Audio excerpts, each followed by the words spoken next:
Doctor Abdul கலாமின் 89வது பிறந்த தினம் இன்று. ராமேஸ்வரம் பள்ளிவாசல் தெருவில் வசிக்கும் ஜெயினுலாபுதீன் ஆஷியம்மாளுக்கு 7வது மகனாக பிறந்தவர் அப்துல் கலாம்.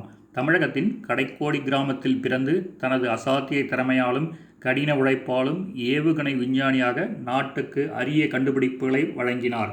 இவர் படகோட்டியின் மகன், பண்பாளர், ஏவுகணை விஞ்ஞானி, மக்கள் ஜனாதிபதி, சிறந்த நிர்வாகி, குழந்தைகளின் ரோல் மாடல் என பல பரிமாணங்களை கொண்டிருந்தார். ராமேஸ்வரத்தில் ஆரம்ப கல்வியும், திருச்சி, ராமநாதபுரம் போன்ற இடங்களில் மேற்படிப்பையும் முடித்த இவர் சென்னை MITயில் விமான தொழில்நுட்ப கல்வி படித்தார். இவருடைய சாதனைகளால் பத்மபூஷன், பத்ம விபூஷன் என விருதுகள் அவரை தேடி வந்தன. நாட்டின் உயரிய விருதான பாரத ரத்னா விருதையும் பெற்ற உன்னத மனிதர் அப்துல் கலாம் ஆவார். அப்துல் கலாம் 2002ஆம் ஆண்டு ஜூலை மாதம் 26ஆம் தேதி நாட்டின் 11வது ஜனாதிபதியாக பதவியேற்றார். தனது பணி முடியும் வரை மக்களின் ஜனாதிபதி என பெயர் பெற்றவர். 2015ஆம் ஆண்டு ஜூலை 27ஆம் நாள் அருமை மாணவர்களே என்ற இறுதிச் சொற்களுடன் அவரின் உயிர் பிரிந்தது. அவரது மறைவுக்கு ஜாதி, சமய, இன பேதமின்றி இந்தியர்கள் அனைவரும் அஞ்சலி செலுத்தினர். அறிவியல் அன்றி வேறு எந்த ஒரு இயக்கமும் சாராத அவரின் காலம் ஒரு பொற்காலம் எனலாம். இன்று அப்துல் கலாம் அவர்களின் 89வது பிறந்த நாள் நாடு முழுவதும் அனைவராலும் அனுசரிக்கப்பட்டு நினைவு கூறப்படுகிறது. மனைவியை கழிவறையில் அடைத்து வைத்த கணவன். ஹரியானா மாநிலம் பானிபட் மாவட்டத்தில் ரிஷ்பூர் என்ற கிராமத்தைச் சேர்ந்தவர் நரேஷ். இவர் தனது மனைவியுடன் அடிக்கடி தகராறு செய்து வந்ததுடன் அடித்து துன்புறுத்தி வீட்டின் பின்புறம் உள்ள கழிவறையில் அடைத்து வைத்து சித்திரவதை செய்து வந்துள்ளார். இது குறித்து பெண்கள் மற்றும் பெண் குழந்தைகள் பாதுகாப்பு அமைப்பிற்கு புகார் வந்தது.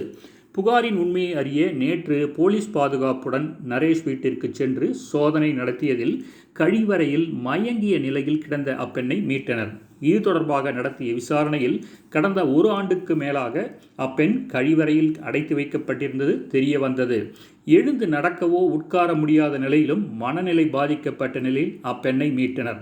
கணவன் நரேஷ் மீது போலீசார் வழக்கு பதிவு செய்து கைது செய்து விசாரிக்கின்றனர். வனத்துறை அலட்சியத்தால் நோயுற்ற யானை உயிரிழப்பு. திருநெல்வேலி மாவட்டம் அம்பாசமுத்திரம் அருகே நோயுற்ற யானை ஒரு வாரமாக மணிமுத்தாறு 80 அடி கால்வாய் பகுதியில் திரிவதைக் கண்ட விவசாயிகள் வனத்துறைக்கு தகவல் தெரிவித்தனர். யானையை மீட்டு சிகிச்சை அளிக்க மாவட்ட வனத்துறையினர் செல்வதா, களக்காடு முண்டந்துறை புலிகள் காப்பகத்தினர் செல்வதா என்ற போட்டியால் இருவரும் எந்த முயற்சியும் செய்யவில்லை.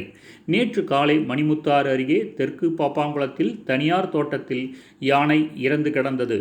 புலிகள் காப்பக வனத்துறையினர் யானை உடலை மீட்டு மணிமுத்தாறு அணை பகுதியில் பிரேத பரிசோதனை செய்த பின்னர் புதைத்தனர். 10 வயதுக்கு உட்பட்ட அந்த பெண் யானையின் வயிற்றில் 9 மாத ஆண் கரு இருந்தது. பல்லில் ஏற்பட்ட தொற்று காரணமாக உணவை மெல்ல முடியாமல் பட்டினியால் யானை இறந்தது தெரிய வந்தது. பள்ளிகள், தியேட்டர்கள், பூங்காக்களை திறக்க மத்திய அரசு அனுமதி. கொரோனா பரவல் காரணமாக கடந்த மார்ச் 25ஆம் தேதி முதல் ஊரடங்கு அமல்படுத்தப்பட்டது. இதன் பின் ஊரடங்கு அமல்படுத்தப்பட்டாலும் அதில் 4 கட்டமாக பல தளர்வுகள் அமல்படுத்தப்பட்டன. இந்நிலையில் ஊரடங்கில் 5ஆம் கட்ட தளர்வுகள் இன்று முதல் அமலுக்கு வருகிறது.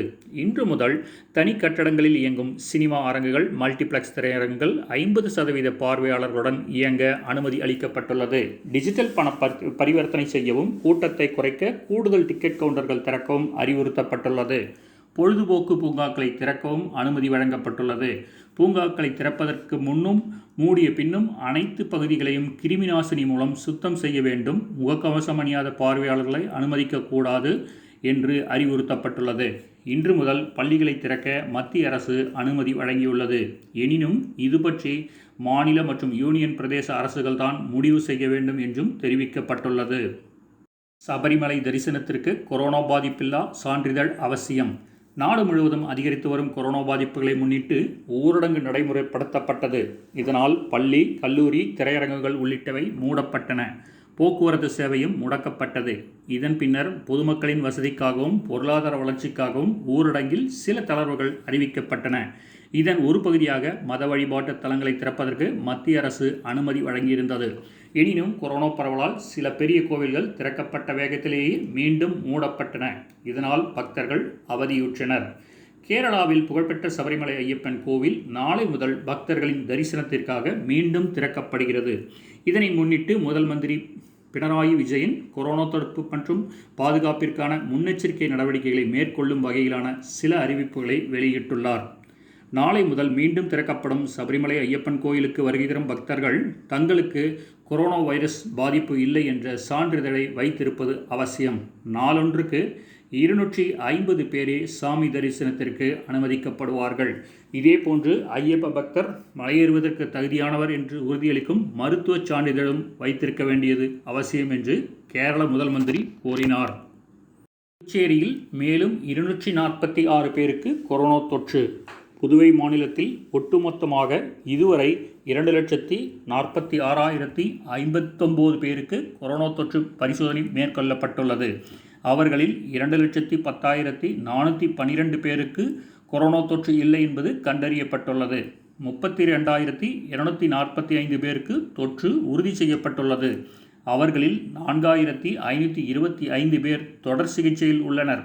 1,640 பேர் மருத்துவமனைகளிலும் 2,885 பேர் வீடுகளில் தனிமைப்படுத்தப்பட்டும் சிகிச்சை பெற்று வருகின்றனர். 27,152 பேர் குணமடைந்து வீடு திரும்பியுள்ளனர். இதுவரை 568 பேர் உயிரிழந்துள்ளனர். தமிழகத்தில் இன்று 49 பேர் கொரோனா தொற்றால் உயிரிழப்பு. தமிழகத்தில் கொரோனா வைரஸ் தொடர்பான தகவல்களை மாநில சுகாதாரத்துறை வெளியிட்டது. அதன்படி தமிழகத்தில் இன்று 4,410 பேருக்கு கொரோனா தொற்று உறுதி செய்யப்பட்டுள்ளது. இதனால் மாநிலத்தில் கொரோனா உறுதி செய்யப்பட்டவர்களின் மொத்த எண்ணிக்கை 6,74,802 அதிகரித்துள்ளது. கொரோனா தொற்று பாதிக்கப்பட்டவர்களில் 41,872 பேர் சிகிச்சை பெற்று வருகின்றனர். கொரோனா பரவியவர்களில் இன்று ஒரே நாளில் 5,055 பேர் சிகிச்சைக்கு பின் டிஸ்சார்ஜ் செய்யப்பட்டுள்ளனர். இதனால் தமிழகத்தில் கொரோனாவில் இருந்து குணமடைந்தவர்களின் மொத்த எண்ணிக்கை 6,22,458 உயர்ந்துள்ளது. கொரோனாவின் தாக்குதலுக்கு இன்று ஒரே நாளில் 49 பேர் உயிரிழந்துள்ளனர். இதனால் தமிழகத்தில் வைரஸ் தாக்குதலுக்கு பலியானோர் எண்ணிக்கை 10,472 அதிகரித்துள்ளது. லஞ்சம் வாங்குவது பிச்சைக்கு சமம். உயர்நீதிமன்றம். அரசு அதிகாரிகள் ஊதியத்தை தாண்டி லஞ்சம் வாங்குவது பிச்சை எடுப்பதற்கு சமம் என உயர்நீதிமன்ற மதுரை கிளை நீதிபதிகள் தெரிவித்துள்ளனர். அரசு அதிகாரிகள் ஊதியத்தை தாண்டி லஞ்சம் வாங்குவது பிச்சை எடுப்பதற்கு சமம் என உயர்நீதிமன்றம் மதுரை கிளை நீதிபதிகள் வியாழக்கிழமை தெரிவித்துள்ளனர். விவசாயிகள் கொண்டு வரும் நெல் மூட்டைகளை கொள்முதல் செய்ய அரசு அதிகாரிகள் 40 லட்சம் ரூபாய் லஞ்சம் பெறுவதாக கூறி உயர்நீதிமன்ற மதுரை கிளையில் பொதுநல வழக்கு ஒன்று தாக்கல் செய்யப்பட்டது. இந்த வழக்கை வியாழக்கிழமை விசாரித்த நீதிபதிகள் கிருபாகரன் மற்றும் புகழேந்து கூறுகையில், விவசாயிகள் கொண்டு வரும் ஒரு நெல் மணி வீணாகி போனாலும் அந்த பணத்தை அதிகாரிகளிடம் வசூலிக்க வேண்டும். அரசு அதிகாரிகள் ஊதியத்தை தாண்டி லஞ்சம் வாங்குவது பிச்சை எடுப்பதற்கு சமம். அதிகாரிகளிடம் பணம் வசூலித்தால் மட்டுமே இதுபோன்ற தவறுகள் நடைபெறாது. விவசாயிகளின் நலனை கருத்தில் கொண்டு அரசு உரிய கவனம் செலுத்த வேண்டும். மேலும் வழக்கு தொடர்பாக நுகர்பொருள் வாணிப கழக இயக்குனர் நாளை உரிய விளக்கம் அளிக்க வேண்டும் என்றும் கூறினர். தமிழகத்தில் நாளை முதல் ஆம்னி பேருந்துகள் இயங்கும். தமிழகத்தில் 6 மாதங்களுக்கு பிறகு ஆம்னி பேருந்துகள் சேவை நாளை முதல் தொடங்கப்படுகிறது. இதற்காக ஆம்னி பேருந்துகளை சுத்தப்படுத்தி தயார் செய்யும் பணிகள் தீவிரமாக நடைபெற்று வருகிறது. கொரோனா ஊரடங்கால் கடந்த 6 மாதங்களாக நிறுத்தி வைக்கப்பட்டிருந்த ஆம்னி பேருந்துகளை பண்டிகை காலம் நெருங்குவதை கருத்தில் கொண்டு நாளை முதல் இயக்க ஆம்னி பேருந்து உரிமையாளர்கள் முடிவு செய்துள்ளனர். இந்த நிலையில் மாநிலம் முழுவதும் உள்ள 4,000 பேருந்துகளில் தமிழக பதிவு எண் கொண்ட 500 பேருந்துகளை முதல் கட்டமாக இயக்க அவர்கள் முடிவு செய்துள்ளனர். அரசு விதித்துள்ள பாதுகாப்பு விதிமுறைகளை பின்பற்றி ஆம்னி பேருந்துகள் இயக்கப்படும் என்று பேருந்து உரிமையாளர்கள் தெரிவித்துள்ளனர். ராணிப்பேட்டையில் 167 கிலோ கஞ்சா பறிமுதல். ராணிப்பேட்டையில் 167 கிலோ கஞ்சா பறிமுதல் செய்யப்பட்டுள்ளது. 4 பேர் கைது செய்யப்பட்டுள்ளனர். கஞ்சா விற்பனை தொடர்பாக பாலாஜி, பிரான்சிஸ், பிரகாஷ், சுப்பிரமணி ஆகியோரை போலீஸ் கைது செய்தது. விற்பனைக்காக 167 கிலோ கஞ்சாவை எடுத்துச் சென்றபோது 4 பேரும் போலீசிடம் சிக்கினர். கஞ்சா விற்பனையில் ஈடுபட்டவர்களை கண்காணித்து பின்தொடர்ந்து சென்ற போலீஸ் கைது நடவடிக்கையை மேற்கொண்டுள்ளது.